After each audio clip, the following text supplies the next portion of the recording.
শহীদ president Ziaur রহমানের ৮৯তম জন্মবার্ষিকী উপলক্ষে রাঙামাটিতে বিএনপির শীতবস্ত্র বিতরণ করা হয়েছে। শনিবার সকালে দলীয় কার্যালয়ের সামনে শীতবস্ত্র বিতরণ অনুষ্ঠানে প্রধান অতিথি ছিলেন জেলা বিএনপির সাধারণ সম্পাদক অ্যাডভোকেট মামুনুর রশিদ মামুন।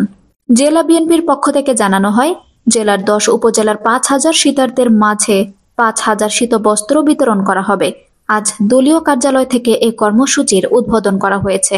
শীতবস্ত্র বিতরণ অনুষ্ঠানে জেলা বিএনপির সহ দপ্তর সম্পাদক নাসের খানের সঞ্চালনায় এ সময় জেলা বিএনপির সহ সভাপতি বাবুল আলী, যুগ্ম সম্পাদক দেবজ্যোতি চাকমা, সাংগঠনিক সম্পাদক সাইফুল ইসলাম শাকিল, দপ্তর সম্পাদক আব্দুল কুদ্দুস, নগর বিএনপির সভাপতি এস.এম. শফিউল আজম, জাতীয়তাবাদী সামাজিক সাংস্কৃতিক সংস্থার জেলা কমিটির সাধারণ সম্পাদক কামাল হোসেন সহ দলটির অন্যান্য নেতৃবৃন্দরা উপস্থিত ছিলেন।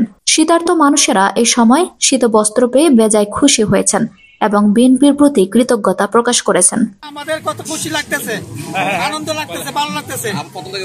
বাংলাদেশ জিন্দাবাদ। রাঙামাটি শহরে যত ছিন্নমূল মানুষ ছিল তাদেরকে আমরা শীতবস্ত্র বিতরণ করেছি। আজকে জেলা বিএনপির কার্যালয়ে শীতার্ত মানুষের মাঝে আমরা জেলা বিএনপির পক্ষ থেকে শীতবস্ত্র বিতরণ করছি।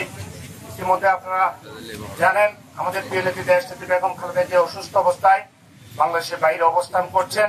ওনার জন্য সবাই দোয়া করবেন। আমাদের সারা রাঙামাটি জেলায় প্রত্যেকটা জায়গায় প্রত্যেক সময় পৌঁছে দেবো, উপজেলা সহ। তো আমি আহ্বান রাখবো সাংবাদিকদের মাধ্যমে যে শুধু শুধু বিএনপি কেন, বিএনপির পাশাপাশি অন্যান্য যারা বিত্তশালী আর যারা অর্থবিত্ত রয়েছেন তারাও এই প্রচন্ড শীতে অন্তকে দুস্থ গরিব অসহায় মানুষের পাশে যার যার অবস্থান নিয়ে যার যার অবস্থান থেকে এগিয়ে আসবেন।